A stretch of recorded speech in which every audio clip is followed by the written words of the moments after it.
Hey everyone, so today I want to talk about the 4 reactions to failure in practice, and of course, what to do about it.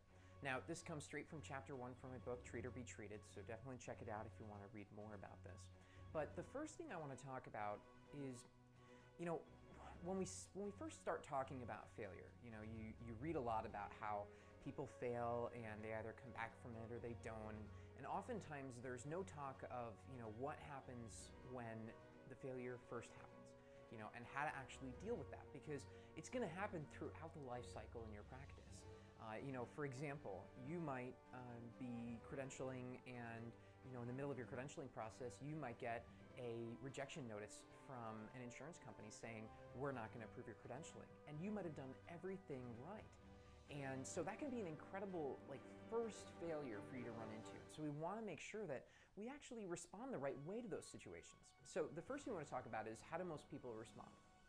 The perfect example here, the perfect analogy here, is in the first situation, we get this sick to our stomach feeling, right? When we fail, and not when we fail when we know we could have done a better job, right? We know we could have done better, and we failed, and so we kind of expected it a little bit. But if we put in 110% effort and we still don't make it, a lot of the time we get that sick to our stomach feeling, a lot like when you're a kid and you get caught doing something not quite right, you get caught being bad. And so in that situation, I talk about it in the book, but it's, even when you're eating food, sometimes you're just like, oh man, I don't even deserve to eat. That's how much of a failure I feel, because I've let everybody down. I've let my patients down. I've let myself down. So that's sick to our stomach feeling, and it's followed immediately by a defense mechanism, a defense reaction, a natural. And it's basically whatever your natural one is. Mine happens to be humor. Now, generally, you might think, well, humor is not a terrible natural defense mechanism to have. Well, it's generally okay as long as it's timed well. And generally, when there's failure, humor is not necessarily the best reaction to have. You want to have a growthful reaction, and oftentimes in those situations, humor right after that can be ill-timed. But you might have a different defense mechanism. Some people legitimately have issues. They get angry. Other people will bottle it up, and so they'll start exuding other stress symptoms. They'll start twitching, things like that. Everybody has different natural reactions. And it usually has something to do with engagement or disengagement, but generally of a negative sort. The next one is going to be your externalization. It's going to be basically where you're still dealing with the feeling of failure, you're still using that natural defense mechanism, and now you're looking for something or someone to place responsibility on, right? If it's the credentialing issue I mentioned at the beginning, it means that, probably the person responsible for your credentialing must have made a mistake. There's no way, even if everything was done correctly.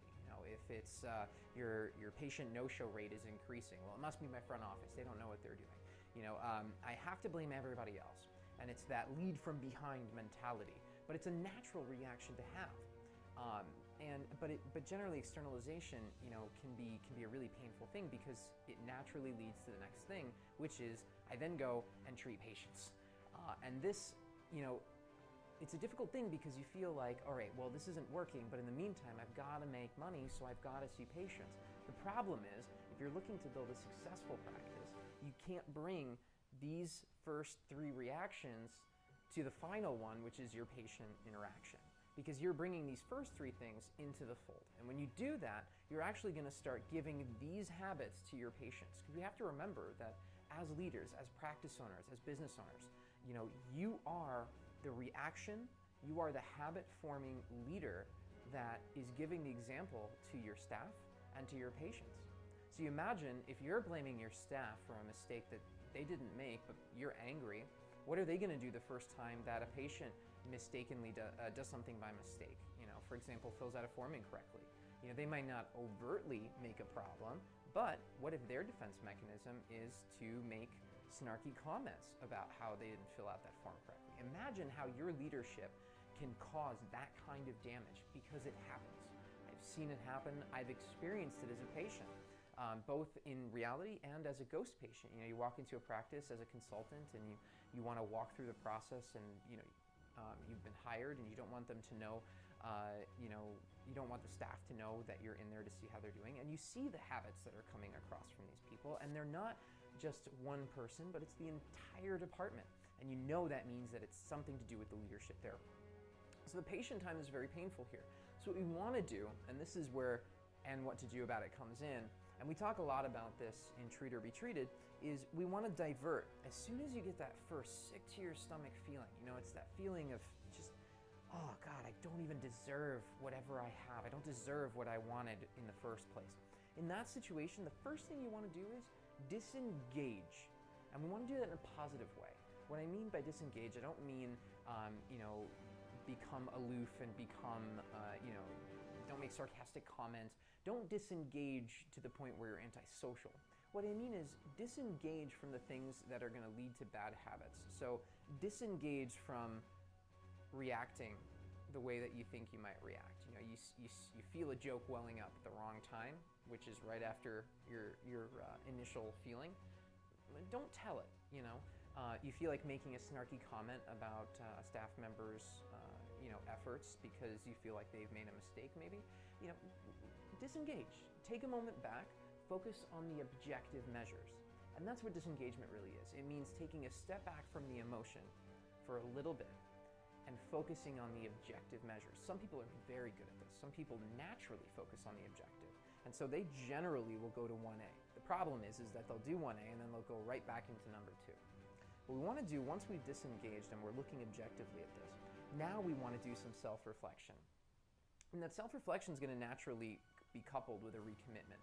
And that self-reflection is, and that recommitment is tied to your why. It's tied to why is it that you got into this in the first place? Is it so that you could get credentialing correct? Is it so that you could improve a no-show rate?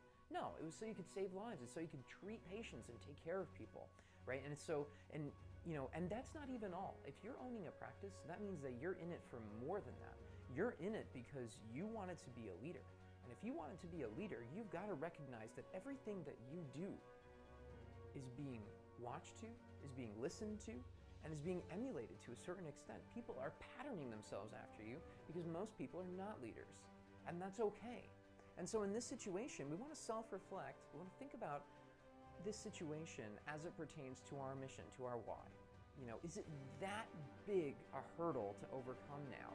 And of course, we want to recommit to that why. We want to say to ourselves, all right, well, this isn't as big an issue as my why.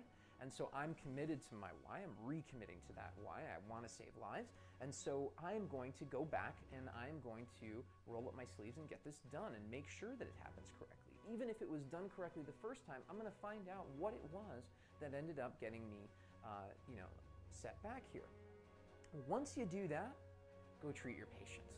Because now you're going to bring, first of all, that sick to your stomach feeling, it's going to be in the background, so that's not going to necessarily go away with your patient time, but what you're going to bring to your patients is an objective, self-reflecting, and recommitment to your why. And so you're going to bring that into your patient interactions. And when you do that, your patients are not going to get the defense mechanisms, the externalization. Those are going to be habits they don't form. Those are going to be habits your staff doesn't form. Your staff is going to form the habits of, man, my boss, my leader truly understands why we're here. And they're working their butts off to make sure that I know what I'm doing and I'm working my hardest as well. So I'm gonna work a little harder here, even though times are tough. And so really that's what we want to do here. We want to give that impression. We want to avoid steps 2 and 3 here. The natural first symptom reaction, we want to recognize when it happens, disengage, self-reflect and recommit, and of course, treat our patients. So I hope this was helpful for you guys. Again, 4 Reactions to Practice Failure is the first chapter in my book. And so, if you want to read more about some of the stories and some of the practice experiences that led to this kind of exploration, definitely check us out on Amazon, Barnes & Noble, and all that. So thanks, guys.